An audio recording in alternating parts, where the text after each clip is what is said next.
Yo también creía ingenuamente que Internet nos iba a hacer más libres, más informados, vamos, que ahora sí tendríamos acceso a toda la información.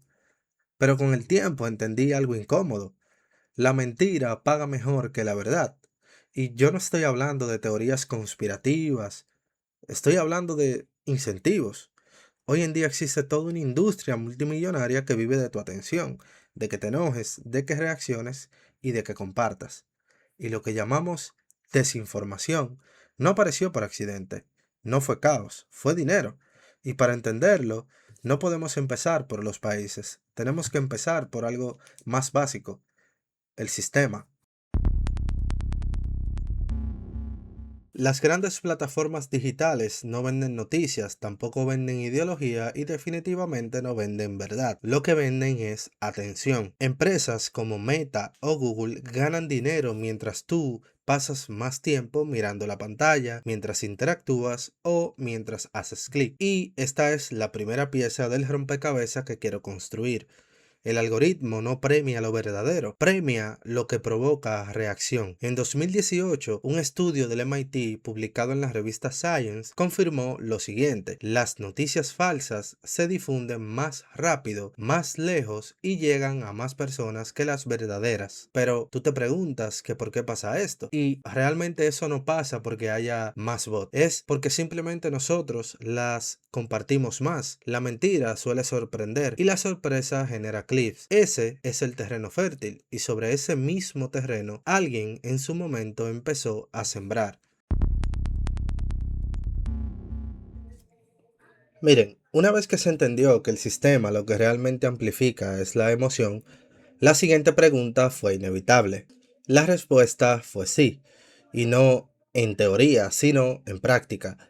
Y aquí es donde entra el primer caso grande documentado a escala mundial. Si el nombre de Yevgeny Prigozhin se te hace conocido, probablemente es porque fue el tipo que terminó liderando al grupo Wagner, el ejército privado ruso, y este mismo murió en un accidente aéreo en 2023 en circunstancias bastante raras. Pero antes de todo eso, en San Petersburgo había una organización llamada Internet Research Agency y esta organización estaba directamente vinculada a él, a Prigozhin, un empresario ruso muy cercano al Kremlin. Pero esta no era una oficina normal, era literalmente una fábrica de desinformación. Contrataban personas solo para una sola cosa: crear cuentas falsas, hacer perfiles que parecieran personas reales, usar fotos robadas, inventar historias o escribir opiniones diseñadas para provocar. Y aquí viene lo más importante: el objetivo no era convencer a nadie ni hacer propaganda rusa. El objetivo era dividir, era polarizar, era prender fuego al debate. En 2016, durante las elecciones en Estados Unidos, esta gente metió millones de dólares en publicidad en Facebook y otras plataformas. Y no empujaban una sola ideología, empujaban el conflicto en sí. Por ejemplo, publicaban contenido falso sobre el movimiento Black Lives Matter, creaban páginas dedicadas a atacar a Hillary Clinton, organizaban eventos falsos en ciudades reales, y lo más loco de todo es que manejaban comunidades opuestas entre sí desde la misma oficina. O sea, eso quiere decir que ellos mismos armaban los dos bandos de la pelea. Según testimonios de ex empleados, como es el caso de Lyudmila Savchuk. el trabajo era básicamente generar ruido todo el tiempo, comentarios, discusiones, peleas e indignación, porque ellos ya sabían algo que mucha gente todavía hoy en día no termina de entender. El algoritmo no distingue entre verdad y mentira, solo mide reacción, y la indignación es la reacción más rentable de todas. Para mí, lo más inquietante no es que existiera una agencia rusa haciendo propaganda. Lo que realmente inquieta es que el sistema estaba perfectamente diseñado para amplificarla. Lo peor es que si lo de Rusia fue explotar la amplificación emocional, hubo otro caso que fue todavía más fino, más quirúrgico. Aquí ya no hablamos de solo hacer ruido, aquí hablamos de segmentación psicológica. Y aquí entra el caso de Cambridge Analytica. A diferencia de la Internet Research Agency, estos tipos no necesitaban cuentas falsas, usaban algo mucho mejor, los datos reales, tus datos, los míos, los de todos. Y esto comienza en una aplicación de Facebook llamada This is Your Digital Life, creada por un investigador llamado Alexan Cogan. En teoría era un simple test de personalidad, un jueguito, algo inofensivo de esos que jugábamos todos en el 2010, 2012, 13 incluso, en la misma red social de Facebook. Pero había un detalle y es que cuando tú aceptabas los términos, no solo estabas compartiendo tu información, también compartías las de tus contactos. El resultado fue la recopilación de datos de alrededor de 87 millones de perfiles y la gran mayoría de esas personas nunca supieron que eso estaba pasando con sus datos. Y tú te preguntarás, ¿qué hizo Cambridge Analytica con eso? En realidad, aplicaron modelos psicométricos basados en el famoso modelo Ocean, que se compone por estos 5 pilares que tenemos en pantalla. Y en una descripción simple, Ocean es una forma de describir tu personalidad en 5 rasgos básicos. ¿Qué tan abierto eres al cambio? ¿Qué tan disciplinado eres?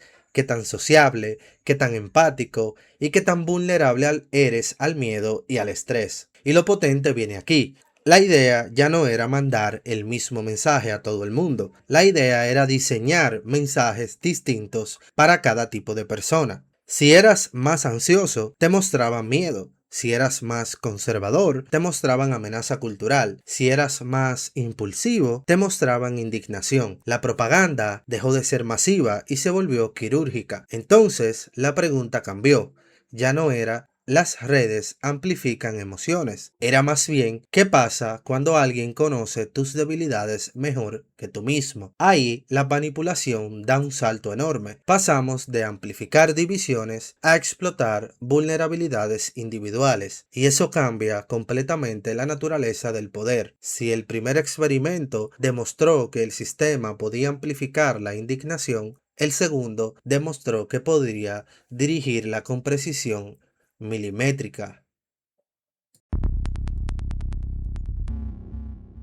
Si tomamos en cuenta todo lo que hemos escuchado en este video, lo que ocurrió con Rusia y con Cambridge Analytica no fue un accidente aislado, fue una señal, y en su momento muchos lo vieron como escándalos políticos o casos puntuales, pero con el paso del tiempo quedó claro que era algo mucho más profundo. Hoy, en documentos estratégicos de la OTAN y de la Unión Europea, la desinformación ya no se trata como un simple problema mediático, se trata como parte de algo mucho más grande, la llamada guerra híbrida. Esta es una guerra que no siempre se ve y se libra erosionando confianza, la confianza en las elecciones, los medios y las instituciones, porque cuando una población pierde la confianza, el sistema no necesita ser invadido, se debilita desde dentro.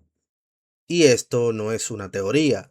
Según investigaciones del Observatorio de Internet de la Universidad de Stanford y del Instituto Australiano de Política Estratégica, han documentado redes coordinadas vinculadas a intereses estatales chinos en plataformas como Twitter y YouTube. Pero aquí viene lo más interesante. No siempre inventan noticias falsas, a veces hacen algo más sofisticado, amplifican ciertas narrativas, silencian otras, reencuadran conversaciones. No crean necesariamente la mentira, deciden qué conversación merece tu atención y eso lo cambia todo. Hasta ahora hemos hablado de personas operando cuentas, de oficinas llenas de operadores humanos, como ocurrió con la agencia rusa, pero ahora el escenario cambia. Con la llegada de la inteligencia artificial, las reglas del juego cambian drásticamente. Lo que antes requería decenas o cientos de personas trabajando durante meses, hoy puede hacerse en cuestión de horas. La automatización reduce el costo y multiplica la escala. Con herramientas de inteligencia artificial ahora es posible generar miles de artículos en minutos, clonar voces con solo segundos de audio, crear videos falsos casi indistinguibles de la realidad y simular debates completos entre cuentas automatizadas. Y esto ya no es ciencia ficción. Reportes de Europol y del Foro Económico Mundial advierten que la automatización de la propaganda es uno de los grandes riesgos emergentes de esta década. La diferencia no es solo tecnológica, es estructural. Lo que antes requería presupuesto estatal, hoy puede hacerlo un grupo pequeño con acceso a herramientas avanzadas. La influencia ya no es lenta, es exponencial, y cuando algo es exponencial, la sociedad casi siempre reacciona tarde. Rusia explotó polarización, Cambridge Analytica explotó psicología, China explota narrativa estratégica y la IA explota escala, pero todos comparten algo, el mismo sistema de incentivos. El algoritmo amplifica emoción, la emoción genera interacción y la interacción genera dinero, y mientras eso sea rentable, la industria de la mentira seguirá creciendo. Y recuerda, la mitad de lo que conocemos es mentira.